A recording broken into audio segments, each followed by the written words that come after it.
Çok sayıda Uygur TV izleyicileri, efendim biz seyahatlerimize devam ediyoruz, ziyaretlerimize devam ediyoruz. Bugün ziyaretimiz Beytepe'de Hacettepe Üniversitesi ve Tarih bölümündeyiz.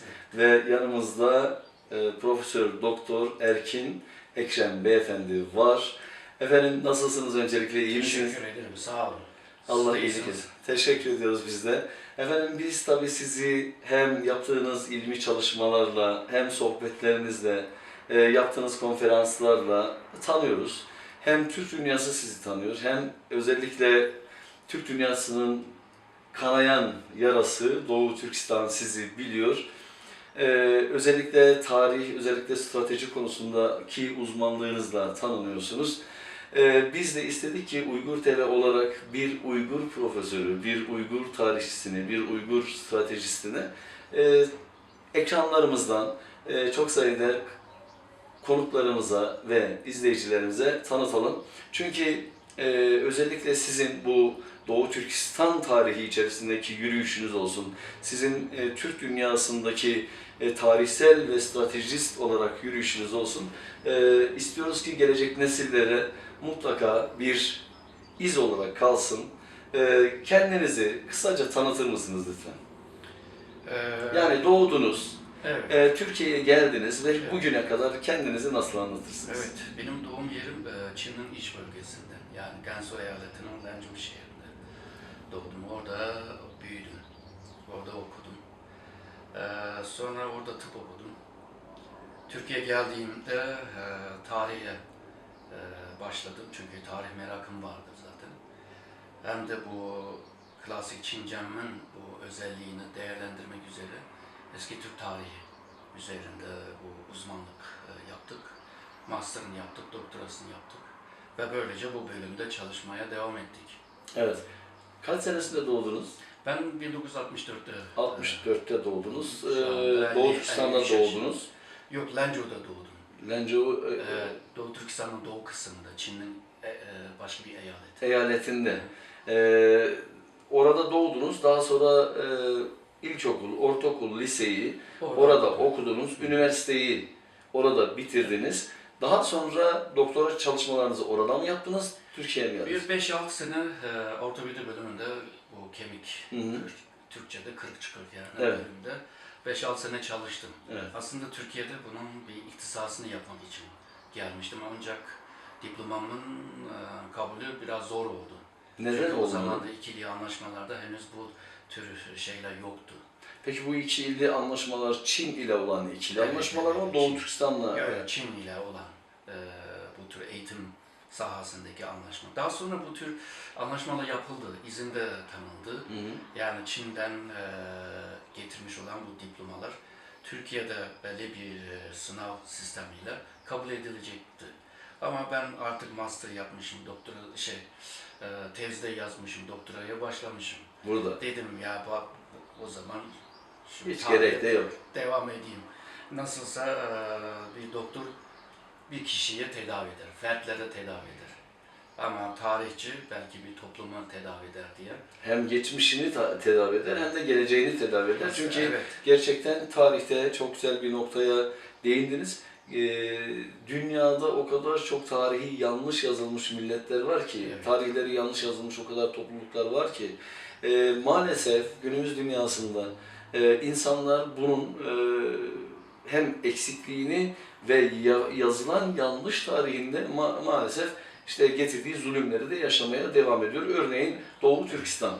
Evet. Peki efendim, tarih bölümüne kendi sıkıntılarınızı, kendi vatanınızın sıkıntılarını, Türk dünyasının sıkıntılarını, Müslüman Türk coğrafyasının sıkıntılarını anlatabilmek için ve bunu da tarihsel bir izaha oturtmak için başladınız. Evet. Peki nasıl devam etti? Aslında tarih araştırma diğer sosyal bilimlerle bir fark var. Tarih araştırma mutlaka demin bahsettiğiniz o gerçeklere dayandırmak zorunda. Yani hakiki bir tarihe dayandırmak. Çünkü yanlış bir tarihin sonucundan alınmış olan tecrübeler de yanlış. Her yanlışın bir bedeli var. Bu nedenle tarihçilere bir şart var, yani gerçekleri yazmak. Fakat %100 bir gerçek diye bir şey yok. Çünkü bizim okuduğumuz kaynaklarda da insanlar yazmıştır. O insanlar, o tarihçiler ne kadar realist olsa da, ideolojiden ya da düşünce fikirlerden uzak durarak yazdıysa da yine o dönemin bir damgası vuruluyor. Şimdi bu durumda biz kaynak kritiğini de yapmak zorundayız. Yani gerçek olduğunu ortaya koymak. Dolayısıyla tarih araştırma yaparken biz metoda çok önem veriyoruz. Metotsuz yapılan çalışmalarda da bilimsel sayılmıyor. Bu nedenle milletim olsun, vatanım olsun, bunu duygusal olarak yaklaşamıyorum yani tarih Evet. araştırmada. Aslında Sadece tarih olarak gerçekleri- kimsenin yaklaşmaması Evet. gerekiyor. Sadece gerçekleri ortaya koymaya, Türk tarihi olsun, Uygur tarihi olsun, bunların o gerçeklerini ortaya koymaya çalışıyoruz. Peki bugüne kadar okuduğunuz, gözlemlediğiniz, incelediğiniz, hani kritikten geçirdiğiniz, duygularınızdan sıyrılarak araştırdığınız Doğu Türkistan tarihinde nelere rastladınız? Orada da acaba böyle duygusal şeyler gördünüz mü, yoksa tamamen bütün çıplaklığıyla tarih var mıydı? Bu eski Türk tarihini yapmak için genellikle Çin kaynaklara dayandırmak zorundayız. Gerçi Doğu Türkistan'da Tuharca olsun, Sanskritçe olsun ve diğer Sakarca'da yazılmış olan belgeler olmasına rağmen o belgeler yeterli değil, yani bir tarihi yazıp çıkmak. Dolayısıyla Çin kaynaklara dayandırıyoruz. Çin kaynakları da Çinlilerin bir düşünce tarzıyla onu yazmaktadır. Örneğin diyelim ki Çin'in milattan önce 100. yıllarda yazılmış olan önemli bir kitap, tarih kitabı var. Sima Qianlong Shiji diye. Tarih hatıraları şeklinde Evet. yazılmış tarih. Örneğin o kitapta Doğu Türkistan Hunların toprağıdır. Hunların. Evet. Sonra biz aldık anlamında söylüyor. Milattan önce 60'lar. Çinler almışlar. Milattan önce 60'larda orada bir valilik kurdular. Sonra Han Sülalesi tarihi diye milattan sonra, hemen sonra yazılmış olan kitapta da aynı ibare var. Ancak bugünkü Çin tarihçiler tarihten beri Doğu Türkistan Çin'in bir toprağıdır diyor. Ha, oldu 2000 olası evet. Çin toprağıdır Evet, diyor. 2000 Yani yıl önce- bunlardan alma değil diyor. Evet, 2000 yıl öncesi Doğu Türkistan Hunların toprağıdır.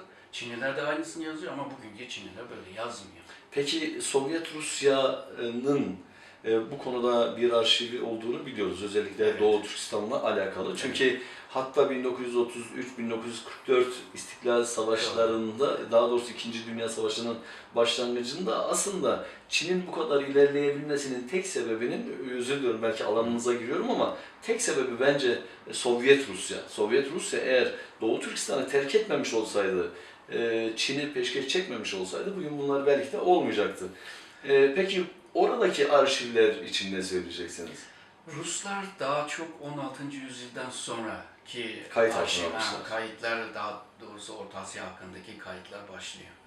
Özellikle 18 ve 20. yüzyılın başına kadar bu dönemdeki kayıtlar, Rusya'daki bu kayıtlar çok önemli. Hem Orta Asya için hem Doğu Türkistan için. Çünkü Doğu Türkistan'ın bu siyasal çalkantılar, gelişmeler, bölgedeki eğitimden tutun bu kültürel faaliyete kadar Rusların etkisi var. Bu nedenle Rus kaynaklardan uzak durup bunu araştıramazsınız. Bir de bu 1860'lardan itibaren İngilizler de bu Doğu Türkistan'da konsolosluğunu kurmuştu. Onların arşivinde de epey zengin şeyler var. 1943'ten sonra Amerika'nın da arşivinde Doğu Türkistan hakkında daha çok diplomasi ile ilgili belgeler çok var. Bir de Japonya. Japonya 1930'larda Sovyetler Birliği'ne Orta Asya'dan kuşatmak için Doğu Türkistan'da bir padişahlık kurmak istemiş. Doğu Türkistan'da. Evet. Ve Padişah Abdülhamit'in torununu Hindistan'dan bulacak. Abdülkerim Efendi. Bunu yetiştirmeye çalışacak. İleride Doğu Türkistan'da bu padişah olacak. Sonra bu New York'ta bir otelde sebebi bilinmeyen bir şekilde intihar etmiş. Yani, ölmüş yani. Kim öldürdü yani hala tartışılıyor. Neyse, Japonya bu bölgeye ileride yakın ilgilendiği için onlarda da çok da arşivler var. Ama şu andaki Çin Halk Cumhuriyeti'nin arşivlerinde 1950'den önceki arşivler çok yok. Bu Tayvan'daki Milliyetçi Çin hükümetinin arşivlerde var. Ben orada bir 2 sene kaldım. Oradaki arşivlerinde de epey topladım. Peki Tayvan'daki milliyetçi hükümet dediniz. Yani, Doğru mu? evet, bu Çin Halk Cumhuriyeti, öbürü de Çin Cumhuriyeti. Yani Tayvan'daki. Bunlar 49'da komünist ordusuyla savaştı, kaybedecek. Kaybedince iktidarı da kaybedecek. Bunlar Tayvan'a taşındı. Evet. Sonra Çin Halk Cumhuriyeti 49'da kurulmuş oldu. 2 tane Çin. Ama Çin Halk Cumhuriyeti dünyadaki bu uluslararası sistemde kabul edilmiş olan bir hakimiyet. Tayvan'da kabul etmiyor. Gerçi o devlet gibi çalışıyorsa da Kuzey Kıbrıs'ta da böyle bir devlettir ama uluslararası sistem dışlamış onları. Evet. Orada da belli bir arşivler var fakat askeri arşivlerin bir kısmını açmış, bir kısmını açmamış. Peki onların yok olma tehlikesine karşı herhangi bir önlem alınabiliyor mu yoksa? Tayvan mı? Evet. Tayvan meselesi çok karışık. Bir de Amerika ile yakın bir bağ var.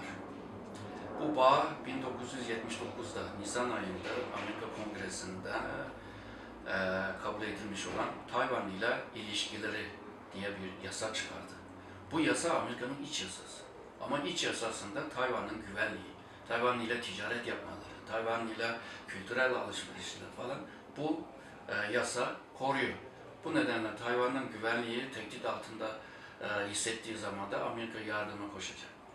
Bir de Tayvan'ı aldıktan sonra Çin'in Güneydoğu Asya'dan tutun Tayvan'ın aşağı kısmına kadar, Vietnam'a kadar her yerde açılabilir, yayılabilir. Tayvan bir kilit yerinde. Tayvan eğer de Çin'e geçerse Çin'in deniz sahaları genişleyecek. Bu genişlemeyle diğer o adalar devleti komşularına da tehdit oluşturacak. Onlar da korkuyor. Yani Tayvan gitmese daha iyi diye. Hı hı. Peki şu anda dikkatimi çeken mesela bugün Amerika Birleşik Devletleri Rusya'nın hemen dibinde olan Estonya'ya uçaklar konuşlandı. Evet. Şimdi Çin, daha doğrusu yine Amerika Birleşik Devletleri Tayvan'da işte güvenlik güçleri ya da işte sistemleri konuşlandırdı. Vesaire vesaire vesaire. Bunların olması acaba Çin siyasetinde, Çin siyaseti olarak belki negatif algılanabilir ama Doğu Türkistan açısından bunlar olumlu şeyler mi yoksa bu Çin üzerindeki bu baskı Doğu Türkistan'ın geleceği için olumlu bir şey mi? Yoksa acaba onlar da gelir farklı bir hegemonya kurarlar, onlar da gelir başka bir sömürü oluştururlar, onlar da gelir yine kendi siyasetlerini yaparlar gibi bir oluşum mu söz konusu? Evet, Amerika 2010'dan itibaren Asya Pasifik'te Çin'i kuşatma altına alacağız diye planlamıştı. 2020'ye kadar Amerika o %60 ordu gücünü Asya Pasifik'e taşıyacak. Bu Soğuk Savaş döneminde Avrupa'da %60 ordusu vardı. Şimdi Çin'i hedefe almış vaziyette. Bu baskının neticesine bakacağız. Eğer de bu baskı Çin'le yıldıramadığı zaman da Çin daha da güçlenecek, daha da sertleşecek. Dolayısıyla ülke içindeki yönetim de daha da sertleşecek. O zaman Doğu Türkistan üzerindeki baskı daha da artacak. Eğer de bu baskı Çin'e kabul ettir de mesela Amerika'nın amacı şuydu. Yani Çin'in şu andaki merkeziyetçi komünist yönetimi demokratik bir yapıya dönüştürmek ister. Çünkü direkt savaşamaz. Demokratik çevirmek ister, bu hep bir ilk adımdır. Amerika bunu Evet. Orta Doğu'da her yerde, Afganistan'da da yaptı, Irak'ta da yaptı. Asıl mesele oraları ele geçirip oranın kaynaklarını eline alıp sömürmek, oradan kaynakları alıp ondan sonra da kendi halinize ne haliniz varsa görün demek.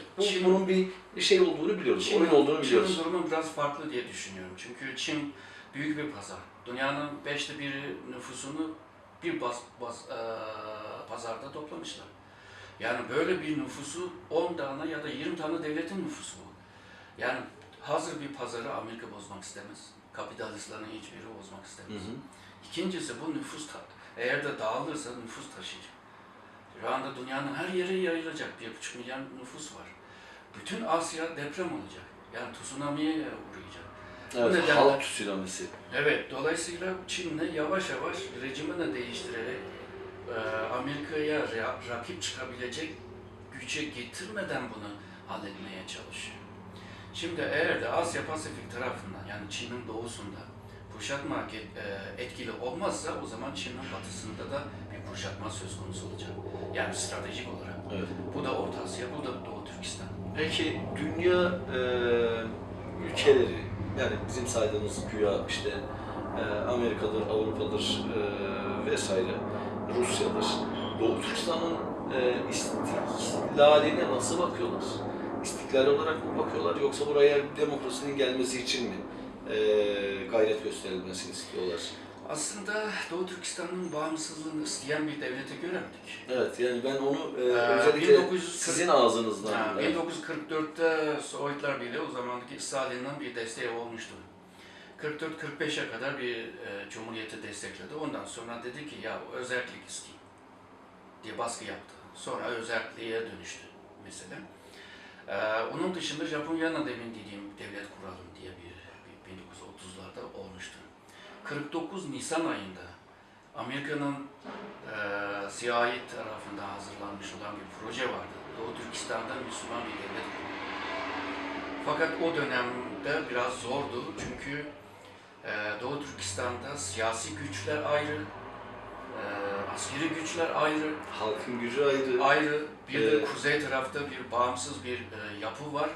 Bunlar iç tarafta birleşemezdi. Amerika bunları birleştirmeye çalıştı. Fakat başaramadı. O zamana kadar Stalin bundan haberdar oldu. Haziran'da, 49 Haziran, 2 ay sonra. Mao'ya telgraf çekecek. Siz bir an önce Doğu Türkistan'ı işgal edin. Çünkü başınız belaya girecek. Evet, çünkü burada devlet kurulacak. Kurulursa, yani İngiliz, Amerika bunu proje yapmış. Bana da zararlı, sana da zararlı. Çünkü burada bir devlet kurulduğu zaman Orta Asya'daki Kazakistan, Kırgızistan, Özbekistan, Tacikistanlara bir örnek olacak. Yani buradan şunu söyleyebilir miyiz hocam? Bir kere Rusya orada bağımsız bir Doğu Türkistan istemez. Doğru. 1933'te yerel bu Çinli hakimiyeti desteklerken de böyle düşünmüşler. Yani Doğu Türkistan'da bir bağımsız devlet kurulmasın ama buradaki hakimiyet Rusya'ya yakın olsun. Evet. Amacımız bu diyor. Çin zaten istemez. Evet. Kendisinin içinde Evet. böyle bir şey istemez. Bunlar istemediği için de bu hani bir makas teorisi var ya hocam. Karşı karşıya gelirler, makas aradakilerini keser atarlar. Şimdi bu özellikle Avrupa, Amerika, Rusya, Çin bu son dönemde biliyorsunuz böyle bir karşı karşıya soğuk bir savaşın yine içerisine girmiş bulunuyoruz. Tabii Türkiye dahil kendi tercihlerini kullanmak zorunda. Peki bu makas teorisi günümüzden baktığımız zaman Türkiye'ye ne getirir, Doğu Türkistan'a ne getirir? Şimdi çok dünya şu anda karışık bir döneme girdi. Amerika'nın oluşturduğu uluslararası ekonomi ve siyasal düzen bozuluyor. Amerika'nın gücü de eskisi gibi küresel güçten değil. Artık bütün güçlerin arasında en büyük güç konumuna dönüyor. Bu en büyük güçler Amerika'dan sonra gelen güçler birlikte bir dünya düzenini oluşturacak. O zamana kadar Amerika kendi rakip olan Çin'e bir düşman olarak, rakip olarak bakacak. Bu esnada bu fırsat diye Rusya'da da çıkış yapıyor şu anda. Diğer ülkelerde de kendi konumuna, yerine yok. Diğer ülkelerde de Rusya dışında. Mesela Hindistan olsun, Türkiye olsun, Brezilya olsun, Avrupa'daki bazı devletler olsun, kendini o konumunu yeniden bulmaya çalışıyor. Zorluyor. Çünkü düzen değişti. Değişiyor. Evet. İleride yeni bir düzen oluşacak. Oluşunca kadar bir sancı dönemi var. Şu anda bu sancı dönemine girmiş vaziyette. Peki Trump zaten sancılı bir kişilik. Evet, o daha da fazla yaratacak. Yani Ama Trump'ın ileride yönetiminde ki hem kişisel sancıları olan bir idare hem de o kişisel sancıları olan bir, daha doğrusu toplum içerisinde, uluslararası arenada sancılı bir kişilik olarak görünüyor Trump. Böyle sancılı bir dünya devrim ve başındaki lider Ee, acaba fevri davranışlarda bulunabilir mi? Mesela şu anda işte Pentagon'la aynı fikirde olmadığı söyleniyor, işte gizli servisler vesaire vesaire. Acaba bunların bu kendi aralarındaki anlaşmazlık daha sonra dünyaya, daha da şöyle sorayım, nasıl yansır? Bence ileride Trump buraya girecek. Yani mecbur. Evet, girmezse tasfiye edecek. Yani Amerika'nın sistemi henüz bozulmuş değil. Hı. Hala o sistem yürüyor. Ama bu sistem ilerledikçe hantallaşarak böyle bir çürümeye de gidebilir. Dolayısıyla Amerika ilerideki 50 yıl içinde bir reform, bir inovasyon yapmadığı halde Amerika'da da kaybedecek. Bu şekilde Evet. devam ederse. Ama yeni güçler yükselecek. Bölgesel güçler de yükselecek. Böyle bir kargaşa dünyanın içinde Çin nasıl dünyaya bir e, haber, nasıl bir mesaj verme meselesi var. Şu anlamda diyorum. Amerika yükseldiğinde, İngilizler yükseldiğinde şunu diyor yani insan hakları, demokrasi, eşitlik falan bunları değerleri yayabiliyor. Hep kendilerine Ve- göre ama. Ve Evet. dünyada şu anda 3'te 2 devlet demokrasi devletidir. Ya öyle ya böyle. Hangileri Yani bunlar? Yani çoğu, Avrupa'nın çoğu, Türkiye dahil, şu anda bu Rusya'da da demokrasi olmasa da demokrasi devlet olarak lanse eder. Şeyde Orta Asya'daki devletler de öyle. Bizde seçim var, bizde basın açık şeyler var, özgürlüğü var. Yani iyi ya da kötü. Demokrasini benimsemiş olan 3'te 2 devlet var. Ona Samuel Huntington kitabında yazmış, 3. dalga kitabında. Yani Batı'nın değeri dünyaya yayıldı. Şimdi her bir yükselen güç, hard gücü dışında, yani sert gücü dışında, askeri teknoloji, bir de yumuşak güce ihtiyaç var. Yani başka toplulukların kendisini beğenmesini sağlaması lazım. Çin bunu henüz başaramadı. Evet. Dolayısıyla sert güçler daima başka ülkenin dikkatini çeker. Evet. Yani ön plana, öne çıkan her şey vurulur. Örneğin şeydeki ağaç dallardaki serçe gibi. İnsan avcı o önüne çıkanla önce vurur. Evet. İlk gözünün gördüğünü vurur. Evet. Tabii gözlerinde. Yani bu fazla sivri şeyler kolay kırılır. Fazla beyaz şeyler kolay kirlenir. O zaman sen ön plana çıkıyorsan bir de o yumuşak gücünü yetiştiremezsen o zaman Çin'in düşmanlığı çoğalır. Ki bugün böyle. Orada Çin'in komşuları da böyle endişe içinde. Dolayısıyla Amerika ile sıkı sıkı işbirliği yapıyor güvenlik açısından. Evet. Orta Asya'daki bazı devletlerde de endişeli. Neymiş? Çünkü Japonya'nın elinde olan şu anda Senkaku Çinliler Diaoyu'da dediği adayı benim diyor. Niye? Tarihte bizim eserlerde yazılı bu ada. Bizim eserimizde yazılı. Evet. Dolayısıyla bizim. Şimdi böyle deyince şimdi Moğolistan da endişe ediyor. Çünkü Mançur devletinde Moğolistan Mançur'a bağlı. Evet. Şimdi Kazakistan veya diğerleri de endişeli. Çünkü zamanında onları da işgal etmişti. Kısmen çok değil. Onlar da endişeli. Herkes endişeli. Kore mesela. Tarihte her yükselen Çin ilk olarak Kore'yi işgal ediyor. Bunu herkes Kore biliyor. Bu nedenle Çin eğer de fevri gibi bir şekilde davranırsa yani Amerika'nın baskısıyla o daha da hırçınlaşır. Genellikle öyle oluyor. Bu hırçınlaşmayla Doğu Türkistan'da, Tibet'te, Moğolistan'da hatta Mançurya'da baskılar daha da fazla artabilir. Eğer de Amerika Orta Asya'dan da Çin'le de kuşatmaya çalışırsa o zaman Tibet ve Uygur meselesi artık insan haklarından çıkacak stratejik konum düzeye gelecek. Yani bir safa yükselmiş olacak. Yani Çin'in belki de bir paçasını konuşlanma, evet, belki de bir konuşlanma. Neden böyle diyoruz? Örneğin Doğu Türkistan acayip bir toprak. Çin'in batıya çıkış bir yeridir. Yani bu Doğu Türkistan Çin'le dünya yani diğer dünya dediğim yani Türk dünyasıyla İslam dünyasını bağlayan bir yer.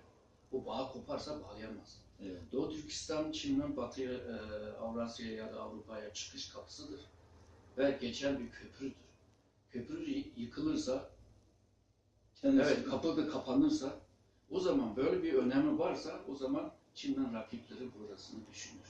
Evet. Çin için bu kadar önemli bir yerse bunun rakibi için de önemlidir. Evet. Ondan sonra biz daha eskilere gidersek, örneğin Rumlar, Çinliler ve bu Orta Asya'daki güçler, Kuşan diyoruz, diğer bu Park Devleti diyoruz. Bunlar hep Doğu Türkistan üzerinde mücadele etmiş. Göktürk döneminde Çinliler, Türkler, Tibetler, Araplar hep Doğu Türkistan'ı ele geçirmek için uğraşmış. İyi de bu Doğu Türkistan'ın Bey- bir sahibi var. Evet. Bunlarda bir yaşayan bir millet var. Nedir bu yani? Bunları nedir Şimdi bunları bu kadar cazip hale 19. getiren? yüzyılda bakın Yakubek diye bir devlet kuruldu. Yakubek devletin çevresinde kim var? İngiliz var, Çin var, Osmanlı var. Yeni Doğu Türkistan üzerinde uğraşıyor. Sonra 1933'te kim var? Sovyetler var, İngiliz var, Çin var. Evet. Ondan sonra 44'ten sonra Amerika da buna ilave edildi. Amerika da var. Yani Doğu Türkistan'da bir şey yapmaya çalışıyor. Çünkü Doğu Türkistan'da bir güç oluşturduğun zaman da Rusya'nın aşağı inmesini engelleyebilirsin. Çin'in yukarıya batıya, çıkmasını. batıya gitmesini engelleyebiliyorsun. Yükselen Hindistan'ın yukarı, kuzeye gelmesini de engelleyebiliyorsun. Böyle bir yer. Stratejik bir yapısı var. Ha. Onun dışında zaten o yeraltı, yerüstü zenginliklerle Çin'in enerji damarı oradan geçiyor. Orta Asya'daki bütün enerji de Bu oradan kendi geçiyor. dağlarındaki yeraltı madenlerini, işte, Altay Dağı. evet, Altay Dağları'nın. Ya orada gerçekten bu söylenilen araştırmalar yapıldı mı yani? Çünkü böyle sosyal medyada Ya, vesaire çok anlatılıyor hocam. Kaç bin Özellikle- yıldan bu yana kazıyor. Sovyetler döneminde de 1944'ten 49'a kadar orada kazma yaptı. Altından kaz. Bir de en önemlisi Altay bölgelerde nadir bulunan madenler 134'ü var. 134 çeşit var Doğu Türkistan'da. Bunlar füze yapımında, atom bomba yapımında lazım olan bir maddelerdir bunlar. Evet, o materyaller Şimdi o Altay bölgesinde bir çukur var. Eğer de uzaydan bakarsan sanki burası diğer bu harikalar var ya derinliğine gitmiş olan bir yer gibi gözüküyor. Aslında o kazılmış yerler. 100 yıldan bu yana derinler kazıyor. Büyük bir çukur. hocam biz uçakla Bu- geçerken dikkatimi çekmişti. Bir de geometrik şekiller var. Dikkatimi çekti. Tabii ben böyle bu işin ilmiyle ulaşan kimseye şu ana kadar ulaşmadığım için anlayamadım. Orada geometrik şekiller de gördüm. Yani belki hayal. Tabii enteresan şeyler var. Mesela Artuş'a yakın olan bir Tanrı Dağı'nın bir ucunda bir yüksek dağ var. Ama ortada bir delik var. Evet. O delik sanki bugünkü tekniklerle kazmış gibi bir delik. Yüz yuvarlak. Sanki oradan Hayır. uçaklar çıkabilir, rampalar olabilir Ha. gibi yani. Mesela bu tür şeyler var. Araştırılması gerekiyor. Yani Altay bölgede Kanas diye bir göl var. Orada canavar olduğunu, bu Van Gölü'nde olduğu gibi bir Anlatıyorlar. takım şeylerde de var. Yani çeşitli şeyler var. Araştırması gereken şey var ama toprak olarak, coğrafya olarak Çin açısından önemli bir yer. Bu nedenle Çin bu bölgede bir istikrar sağlayabilmek için çabalıyor. Parasını buraya çok harcıyor. İnsan kaydırıyor, nüfusu kaydırıyor. Kaydırıyor. Ondan sonra bu bütün ülkeler savunma bütçesi iç güvenlik bütçesinden fazla oluyor. Çin tam tersi. İç güvenlik için harcamış olan para savunma için harcadığı paradan fazla. Evet. Yani bunun büyük bir kısmı Doğu Türkistan'a yatırıyor. Bu askerlerin getirdiğine bakman lazım. Yeni teknolojileri getirmen lazım. Silah veya helikopter ve daha büyük. Ve bu bölgede bir Çin'i çok rahatsız eden bir vaziyet var. Demin bahsettim. Bu bölge kendi yeraltı, yerüstü zenginliklerle birlikte zaten çok yazılır. Petrol ve doğalgaz Çin'in pazarında tüketenin 1/3'ünü temin ediyor. Pamuk zaten ilk sırada. Altın, kömür ve demin bahsettiğim bu nadir madenler zaten kazıyor, götürüyor. Onun dışında demin dediğim o jeostratejik konumu. Hı hı. Bir de yabancı güçlerin müdahale edebilme ihtimali. Ondan sonra bölge halkının bağımsız istemeleri. Bu kargaşayı Çin çözebilmek için şu anda sert baskı yöntemleri tercih etmiş.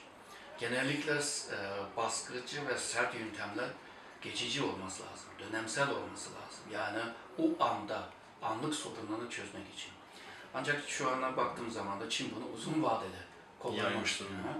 O zaman bu da bırakmış olan acı, nefret, bu tür şeyler uzun sürecek. Çünkü kalıcı olacak. O zaman uzun vadede Çin bu bölgeye zapt etmek çok zor olacak. Çünkü Doğu Türkistan dediğimiz dava toprak davası. Yani bağımsız davası. Bu 1884'te Çin Doğu Türkistan'ı Şincan eyaletine çevirmesiyle başlar. Özel bölgeye çevirmesiyle miydi Yok. yoksa diğer Eyalete kendi çeviriyor. eyaleti, kendi eyaleti? 1884 öncesi bu bölge sadece vasal bölgedir. Vali gönderip yönetiyordu. Sonra bu Çinli komutanlar veya diğer siyasiler dedi ki burasını kendi toprağımıza dönüştürelim. Dolayısıyla 1884'te Doğu Türkistan'ı Şincan eyaletine çevirdi. Bu eyalet Çin'in iç eyaletlerle aynı statüye getirdi. Yani Çin'in toprağına dönüştü. Bu Çin'in toprağa dönüşünce bu dava başlıyor. Yani toprağını kaybetmiş oluyor. 33'teki Cumhuriyet'in reisi Hoca Niyaz'da da İngiltere Kraliye ailesine mektup yazarken de 50 yıldan bu yana Çin'in zulümünü görüyoruz. Artık tanımıyoruz onları. 1944'te Cumhuriyet kurulduğu zaman da Reisi Alihan Töre'de de benzer şey söyler. 60 yıldan bu yana Çin'in zulümünü görüyoruz. Artık tanımıyoruz.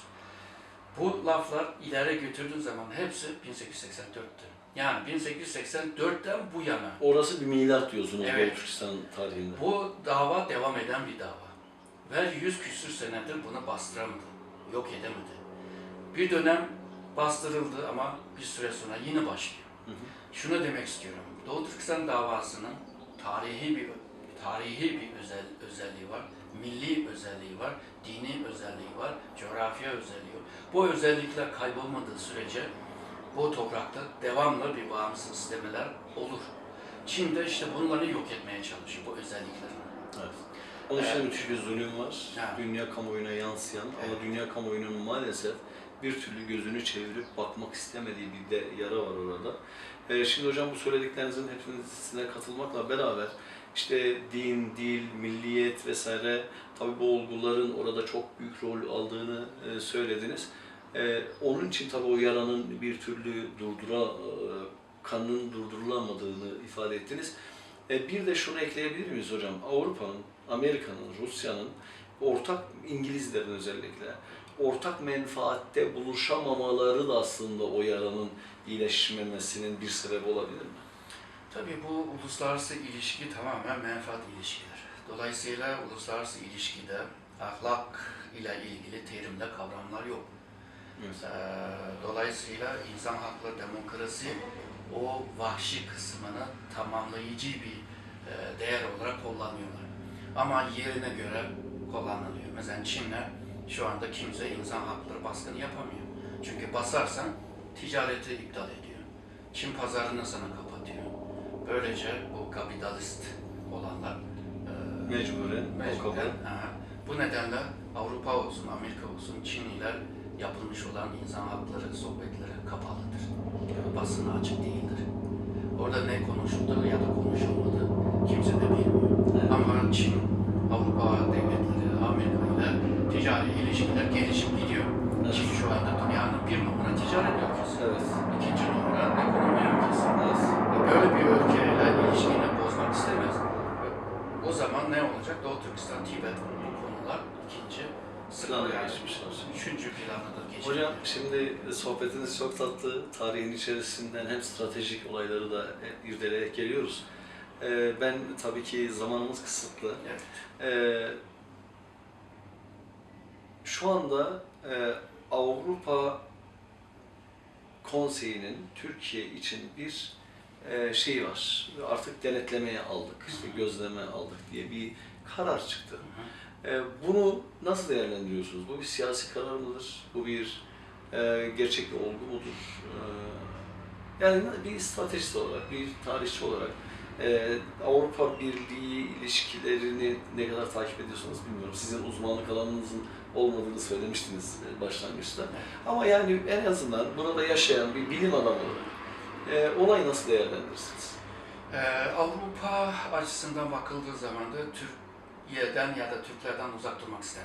Bu hem toplumda bunu hissedebiliriz hem de siyasiler arasında da hissedebiliriz. Fakat stratejik anlamda Türkiye'den vazgeçemiyoruz. Türkiye şu anda Batı Doğu arasında kalan bir devlet. Avrupa için hem ekonomi hem güvenlik hem de savunma her açıdan Türkiye onlar için bir savunma bir bölgedir.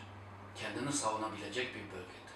Hatta Orta Doğu'da bir nüfus taşıdığı zaman da Türkiye'de kalmasını da ister. Hatta böyle. Evet. Türkiye açısından da baktığımız zaman da Avrupa'dan ayrılmak çok zor. Osmanlı döneminden itibaren böyle bir ilişki var. 200 yıldan bu yana devam ediyor. Hem ticaret hem ekonomi bakımında, ticaret ortakları bakımında Avrupa en büyük payı alıyor. %50 üzerinde. Hı hı. Hatta Türkiye'deki futbol takımları Asya ile oynamaz. Avrupa ile oynar. Yani bir bütünlüğünü görebiliriz. Fakat Türkiye'nin stratejik konumu çok farklı. Hem kıtasal devlet hem denizsel devlet. Komşuları çok var. Yani diğer ülkelerde komşular çok yok. Dolayısıyla hem kuzey hem güney, hem doğu hem batının ortasında kalınca Türkiye dört tarafa bakmak zorunda. Ama bir ağırlık, bir öncelik olması lazım. Türkiye diye ileride doğuya ya da başka bir yöne baktığı zaman Avrupa'nı da rahatsız eder. Türkiye'nin sevmese de rahatsız eder. Zaten bu kararlarla onlarla alakalı mıdır peki? Tabii yani Türkiye'nin yanında bulundurması lazım. Gerek o eski öneri vardı yani imtiyazlı ülke önerisi. Gerekse bu Avrupa Birliği'nin değişik organlarına, birimlerine Türkiye'ne dahil etmesi. Gümrük Birliği mesela. Tabii. Yani Türkiye'nin yanında tutmak istiyor. Yani Türkiye ayrıldığı zaman da Avrupalılar doğudan gelecek her türlü etkililere karşı Türkiye'yi zırh olarak kullanabilir. Ama hocam bu gözetim altına alma, denetim altına alma kararı bence tamamen Avrupa'nın Türkiye'den vazgeçtiği manasını taşır ki Türkiye'yi de kendisinden stratejik olarak da uzaklaştırır. Doğru, şu andaki Türkiye'nin durumu, Avrupa'nın durumu böyle bir şeye getirtiyor. Çünkü herkes şu anda çılgınlaştı. İnsanlar fazla strateji düşünmüyor. Anlık strateji düşünüyor. Daha doğrusu taktik olarak düşünüyor.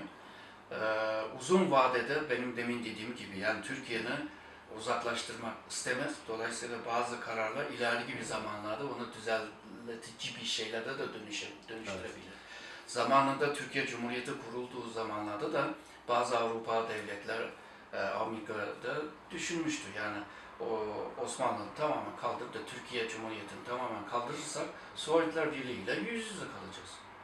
Bari Türkiye olsun da ortada. Tam bu öyle bir şey basıp gidebilelim. Stratejik anlamda bunları düşünüyor. Evet. Avrupa için de bu geçerli. Yarın öbür gün çıplak bir savunma anlamda yani her türlü tehdide karşı çıplak kalacak. O nedenle Türkiye'nin burada olması önemli ama çok güçlü bir Türkiye'ni de kimse de istemez bu bölgedeki devlet için de öyle söylüyorum. Ama çökmüş batmış bir Türkiye'ni de istemez. Çünkü battıysa o zaman hemen dört tarafa yayılır. Türkiye böyle bir konumda. Şimdi hocam çok enteresan bir soru olabilir sizin için. Özellikle tabii bir Uygur olduğunuz için. Evet. Biz de bu senelerdir burada gücümüzün yettiği kadarıyla bu davaya güç vermeye çalışıyoruz.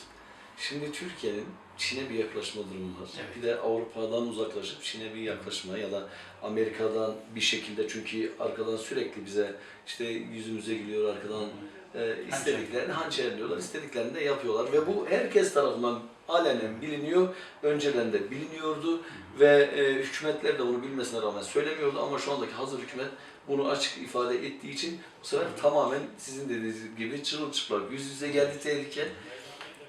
Bunu nasıl değerlendirirsiniz? Yani Türkiye, Rusya var, Amerika var, Avrupa var, Çin var.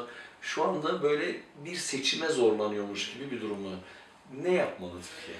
Şimdi siyasi anlamda ve bölgesel çıkar çatışması anlamında Türkiye Rusya ile Çin ile ilişki geliştirmesi doğaldır. Çünkü herhangi bir devlet kendi çıkarını yani devletin bekası ve halkın refahını bu iki ana çıkarını koruyabilmek için hemen politikanı değiştirebilir. Bu çok doğal. Her ülke için geçerli bu. İkincisi, Türkiye kalkınmakta olan bir ülke. En ihtiyaç duyulan iki şey var. Biri yatırım, biri teknoloji intikalı. Her ikisini Çin sağlayabiliyor. O zaman Çin ile yakın ilişki kurmak mantıklı. Devlet çıkarı açısından söylüyorum. O zaman Çin ile yakınlaşırken, bu sefer demin bahsettim, Amerika'nın rakibi olan Çin ile ne olacak? Yani Türkiye-Amerika ilişkisi. Ya da Rusya'nın rakibi olan. Evet. Bugün dost gibi görünen Rus ve Çin, yarın belli olmaz. Çin'de bir atasöz var, gökyüzünde iki güneş yok, yeryüzünde iki kral yoktur. O zaman aynı coğrafyada hem Rusya hem Çin olmaz. O zaman ilerideki çatışmalar yaşanabilir. Bugün çatışmayı önlemek için karşılıklı bağımlı işbirliği yaparak bu çatışmanı önlemeye çalışıyor. Ama daima bağlanmıyor. Devletler arasındaki ilişki böyle yürümüyor. Peki Amerika ile Rusya arasında seçim yapmak durumunda kalırsa Suriye'de nasıl olacak? Aynı şey değil mi? Türkiye bence demin o coğrafya özelliğinden dolayı dört tarafıyla ilişkini geliştirmesi gerekiyor. Ama yükü o kadar ağır ki, ben basit bir şey söylüyorum. Dört tarafta 11 tane devlet var. 11 tane dil var. Bu ülkelerin hepsini bilmemiz lazım. Ama Türkiye'de henüz böyle diller zengin değil. Mesela Çin ile ilişki geliştiriyoruz. Ama Çincemiz yok. Evet. Rusya ile ilişki geliştiriyoruz. Yok. Evet. Rusların sadece Rusya'nın Dışişleri Bakanlığı, bilmem Dışişleri Bakanlığı'nın konuşmasına bakıp da Türk-Çin ilişkini geliştiremezsin. Rusya'nın tarihini, kültürünü, psikolojisini, felsefesini, yaşam tarzlarını, psikolojiden kaynaklanmış olan davranışlarını hepsini bilmen lazım ki onunla dost oluyorsan daha iyi dost olabilirsin çünkü tanıdığın için. Düşman olmak istiyorsan daha iyi düşman olabilirsin bildiğin içindir. Sözlü savaş sanatında o söz çok önemli. Yani düşmanını bil, kendini bil. 100 sefer savaşırsan 100 sefer başarırsın.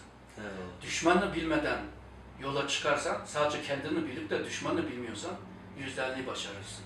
Evet. Düşmanı da bilmiyorsan, kendini de bilmiyorsan Hep %100 iyi. mağlup olursun. Eyvallah. Evet. 2500 yıl önce bunu söylüyor. Dolayısıyla Türkiye hem bu Orta Asya, hem bu Orta Doğu, Kafkasya, Balkan, bu dört bölgeden beslenmesi gerekiyor. Türkiye bu bölgelerden beslendiği zaman da güçlenir ve diğer bölgedeki güçler, Amerika, Avrupa, Çin ya da Rusya ile ancak Ortak müştereklerin de bir araya gelmesi söz konusu olur. evet, Hocam. ancak bir güç kazanıp sonra işbirliğini daha ileri götürebilirsin. Bu nedenle şu anda Avrupa ile olan bu şeyler dönemsel sorunlar diye düşünüyorum. Bir süre sonra bunlar yavaş yavaş değişecek. Çünkü bir ana çıkar fazla değişmez. Bu da demin dediğimiz stratejik konu. Yani Türkiye ya ihtiyaç var Avrupa. Evet. Hatta ki Avrupa tamamen dağıldı. 19. yüzyıldaki gibi. Birbiriyle savaşa girdi. O zaman Türkiye olan ihtiyaç. Peki o ihtimal var mı sizce? Tabii ders çıkarırsa, 1. ve 2. Dünya Savaşı'ndaki o vahşetten ders çıkarıyorsa ama birincisini yaptı, ikincisini yaptı, üçüncüsünü yapar mı bilemiyoruz. Yani akılla bağlı yani. Evet. Belki Efendim iş olmuyor. strateji olunca biz bayağı açıldık. Evet. Sağ olun sizi de görünce tabii ben aklımızdaki soruları da sorayım istiyorum. Şimdi programın başlangıcında sizin bıraktığınız ayak izlerinden bahsetmiştik. Doğu Türkistan tarihinde, Türkiye tarihinde ve bir tarih ve strateji uzmanı olarak buradan sizin ayak izlerinize basması muhtemel olan gençlere, özellikle Doğu Türkistan gençlerine, Uygur gençlerine, Türk dünyasının gençlerine neler söylemek istersiniz? Tabii demin dedim bu... Ne yapsınlar? Yani kendilerini nasıl hazırlasınlar? Tabii bu en önemli biri buna bu mesleğini sevmesi, yani heveslenmesi lazım. İkincisi öyle bir kabiliyet olması lazım. Bu sezgi. Bu sezgi normal bizim dediğim sezgi değil. Bilgi birikim üzerinde inşa edilmiş olan bir sezgi. Ondan sonra sosyal bilimler geniş bilgiye sahip olması lazım. Örneğin tarih strateji araştırmanın laboratuvarıdır. Tarih bilmeden strateji uygulama çok zordu. Demin strateji anlattığım zaman da hep arka planda tarih vardı. Evet. Evet. Strateji ile tarih arasında bir de uluslararası ilişki var. Bir de siyasal bilim var. Bir de toplumu bilmek için bir de sosyoloji bilmemiz lazım. Bir de insanların karakteristik özelliklerini bilmek için antropolojik ve kültürel özelliklerini bilmek. Bir de insanın davranışlarını öğrenmek için psikolojiye bilmeye ihtiyacımız var. Yani benim tıp okumam, tarih okumam, sonra 99'dan itibaren bu şivardaki stratejiyle ilgilenmem benim bu şekilde kalkmış oldu. Tabii benim çocukluğumdan bu yana bir hevesim vardı bu tür şeylere. Çok tarih okurdum, düşünürdüm vesaire. Sınırsız savaş sanatını ta 17 yaşında okumuştum. Şu anda 53 yaşında. Eyvallah. Yani bu şeyler, demin dediğim bu özelliklere sahip olan herhangi bir Uygur olsun ya da Uygur olmasın, hepsi yetişebilir. Yani Uygur gençlere de bunları tavsiye ediyorum. Eyvallah. Eğer de benim yanımda yetişmek istiyorsa da hay biz de yetiştiririz yani. Evet. Çok saygıdeğer gençler. Uygur TV izleyicileri. Çok güzel bir kişilikle, bir uzmanımızla bugün çok güzel bir sohbeti gerçekleştirdik. Burada son vermek istiyoruz ama şimdilik. Çünkü bu sohbetlerimiz devam etsin istiyoruz. Sayın Hocam, sizi ben profesör olarak ifade etmiştim. Evet. İnşallah bu bir dua olur. Evet. Kısa zamanda Doçent. profesör de olursunuz. Siz uyardınız sohbet arasında beni, kendinizin doçent doktor olduğunuzu söylediniz. Efendim biz bugün Ankara'da Hacettepe Üniversitesi Tarih Bölümü uzmanı, doçent doktor Erkin Ekrem Beyefendi ile beraber olduk. Mutlaka istifade etmişsinizdir çünkü ben gerçekten çok istifade ettim. Efendim tekrar başka bir güzel kişilik, güzide bir büyüğümüzle beraber bu sohbetlerimiz devam edecek. Bizi izlemeye devam edin. Hoşça kalın. Allah'a emanet olun. Hoşça kal.